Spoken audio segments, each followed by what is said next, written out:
Boa tarde para você que nos assiste. Estamos aqui com mais um Bem-Estar e Saúde. Depois de uma longa ausência por uma dengue que me pegou aí durante um tempo grande, já pela terceira vez. Então, como vocês podem ver, sofri um bocado, né? Muita cama, muita água, muita hidratação, né? Uns quilinhos a menos, mas agora de volta e hoje com uma entrevistada maravilhosa, né? Que teve que aguardar um determinado tempo. Eu já estava ansiosa para entrevistá-la, né? Por essa possibilidade, essa chance maravilhosa dela ter assim muitas virtudes, de ser uma pessoa que eu acho que vocês vão gostar muito dessa entrevista.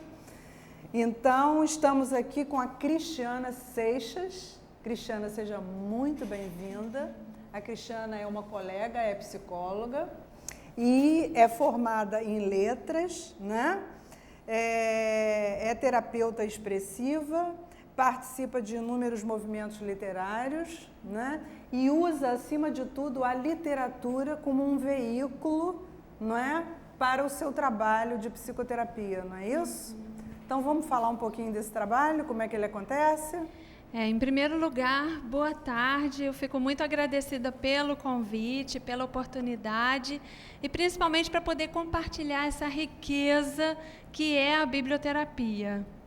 E eu fico muito feliz de ter você aqui conosco, né, falando sobre esse tipo de trabalho, já que eu também sou fã da literatura. Né? Então, isso nos identifica muito.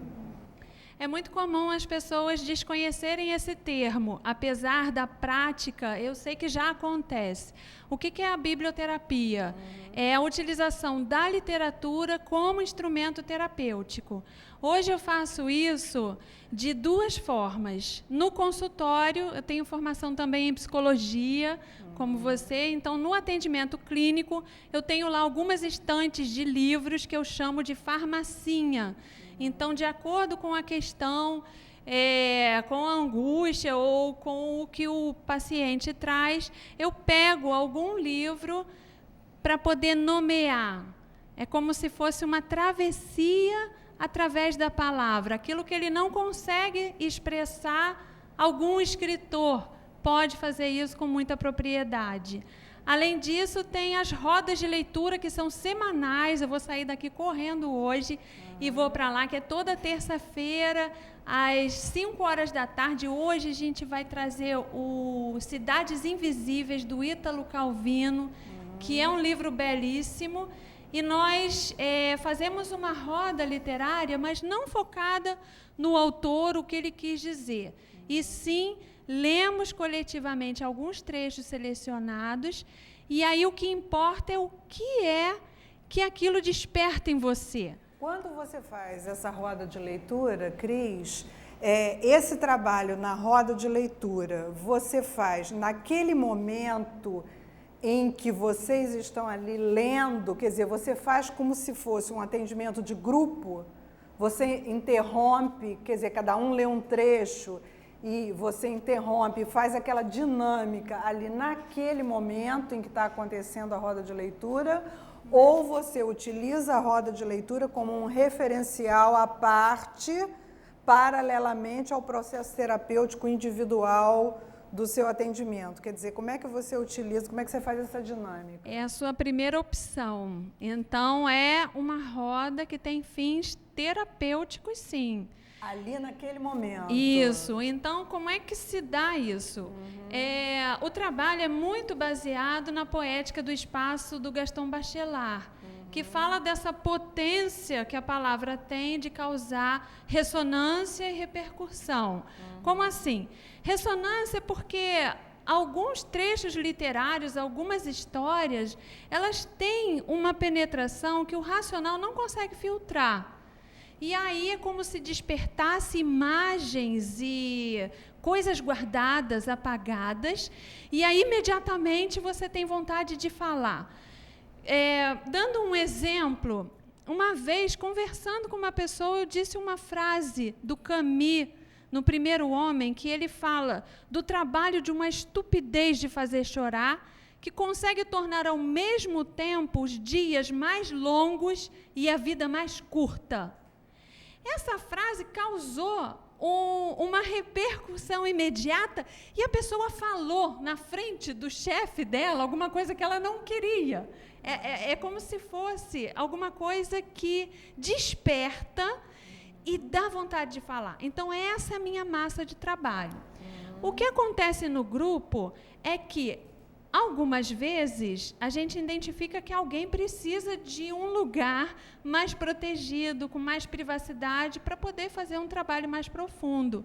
Mas, então, a gente encaminha para o atendimento clínico.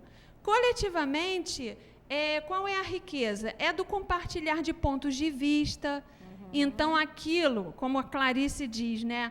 Você sabia que uma pessoa pode agarrar numa palavra e perder anos de vida?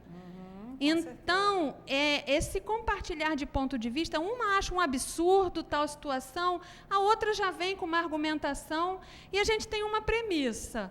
Ninguém discute para ver quem está certo, porque não existe o certo. Cada um é convidado a calar, entrar em contato com o ponto de vista do outro e levar para casa. Aliás, o fundamental no processo psicoterapêutico, que é maravilhoso, é justamente o sujeito poder descobrir, né, que tem que tirar os paradigmas, né, tem que tirar a coisa do certo e do errado, principalmente essa coisa de, né, botar isso de lado, né, e ver que tudo é subjetivo, né, que cada um tem que, para você o certo é uma coisa, para o fulaninho é outro, né, cada um tem a sua verdade. Não existe essa coisa da verdade. Tem até absoluta, um livro, né? Que é o Crença e Cérebro, do psicólogo Michael Shermer, que ele confirma cientificamente que ele é um pesquisador, que primeiro a gente desenvolve as crenças e depois a gente usa todo o raciocínio científico, todo o lado racional para confirmar aquilo que a gente acredita e não o contrário. O que é infernal, né? Porque isso limita muito. Então, a partir... Isso é de um reducionismo, uma coisa pavorosa, né? Uma outra base do trabalho é o Mark Allen Oaknin. Ele é um filósofo e rabino e ele tem um livro que se chama Biblioterapia. E ele fala do método biblioterapêutico, em que as fases são justamente a identificação onde a pessoa está cristalizada. Ela petrificou em algum lugar. Ela não vê saída. Fixou. Isso. Então, por exemplo, nesses momentos, no consultório, eu costumo ler desse livro Se Obama Fosse Africano, que é do Mia Couto, que é um escritor, um poeta, que ama o Brasil, está querendo morar aqui, né? Olha o que ele diz num trecho desse livro. A esperança é a última a morrer, disse, mas não é verdade. A esperança não morre por si mesma, a esperança é morta. Não é um assassínio espetacular, não sai nos jornais. É um processo lento e silencioso que faz esmorecer os corações, envelhecer os olhos dos meninos e nos ensina a perder a crença no futuro. Então, num primeiro momento, a gente identifica aonde o sujeito cristalizou. E aí, através desse olhar, esse aqui é poemas do Henrique Augusto Chaldon. Ele é um escritor aqui de Niterói, que eu tive a alegria de conhecê-lo. Eu uso muito essa poesia aqui no consultório, que diz assim... Esse que está marcadinho? As feridas não sangram para fora, elas escorrem para dentro, corroem a alma, e nada faz secar as feridas mal curadas, senão abri-las novamente para que esvaziem afinal. Então, primeiro, é um reconhecimento da própria dor, e para se libertar dela, é olhar para ela. Isso é insuportável, né? A gente foge disso a vida inteira. Então, a literatura, principalmente a literatura infanto-juvenil, ela cumpre esse papel com muita leveza. Aqui a gente pode dar uma paradinha para falar da importância da questão da palavra, que o leigo às vezes assim, mas eu vou ficar falando para uma pessoa, falando, que besteira. Não, mas as palavras são carregadas de afeto, que é o que você está dizendo, né? Da importância disso, né? Porque toda palavra vem carregada da emoção correspondente a ela.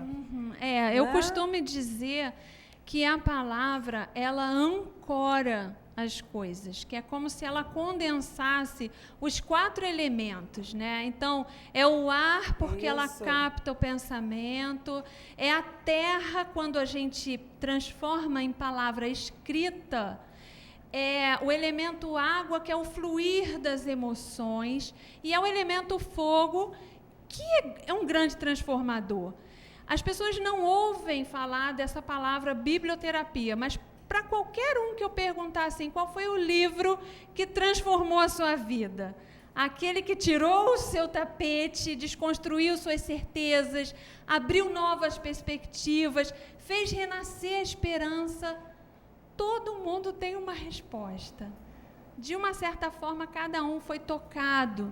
Então, o Bartolomeu Campos de Queiroz, ele costumava dizer que o mundo vai muito além da gente.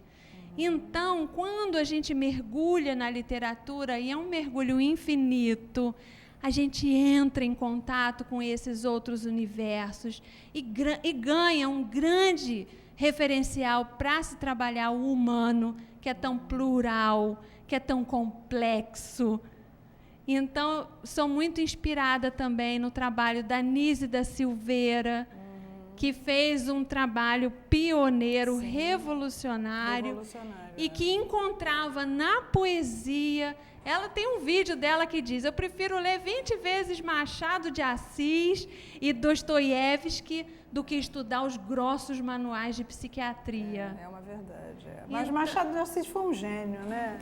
E Machado de Assis, sem ter nenhum estudo médico, ele revelou-se um grande psicoterapeuta, né? Quer dizer, conseguiu ver os meandros da alma humana como ninguém. Exatamente. Cada um, quando mergulha na literatura, ele meio que ganha essa potência de transformação. Essa visibilidade, né? É uma coisa natural, né? É por isso que eu procuro participar de vários grupos que trazem esse fomento literário para entrar em contato com isso tudo. Então, tem um curso da intemporalidade do drama humano, que a gente vai ver lá atrás o Shakespeare, Oscar Wilde, o Goethe e tantos outros, o Gogol, Chekhov, escrevendo coisas que são muito atuais. O próprio Dostoiévski, né? Então, isso dá um embasamento grande. Participo de um outro clube de leitura que é bem democrático. O grupo escolhe um livro e se encontra uma vez por mês para partilhar as suas percepções. E é incrível, porque parece que são 40 livros diferentes. E outra coisa, as grandes escolas psicológicas, como a psicanálise, né? Quer dizer, Freud foi um literato de primeira linha, tanto que foi prêmio Goethe. Né? Quer dizer, acima de tudo, quer dizer, o pai da psicanálise foi um camarada que, em termos de literatura, foi um gênio também. Ele leu muito o Dostoiévski. Pois é. Então, a começar por aí, quer dizer, você vê, tanto foi gênio que trouxe justamente a questão do conceito de inconsciente. Quer dizer, sem o conceito de inconsciente, como é que a gente ia trabalhar com psicoterapia? Você tocou num ponto essencial, assim, que a literatura que toca mais é aquela que desce mais no inconsciente. Então, uma mestre disso é a Clarice Lispector. Clarice é muito utilizada no consultório. Tem esse livro aqui.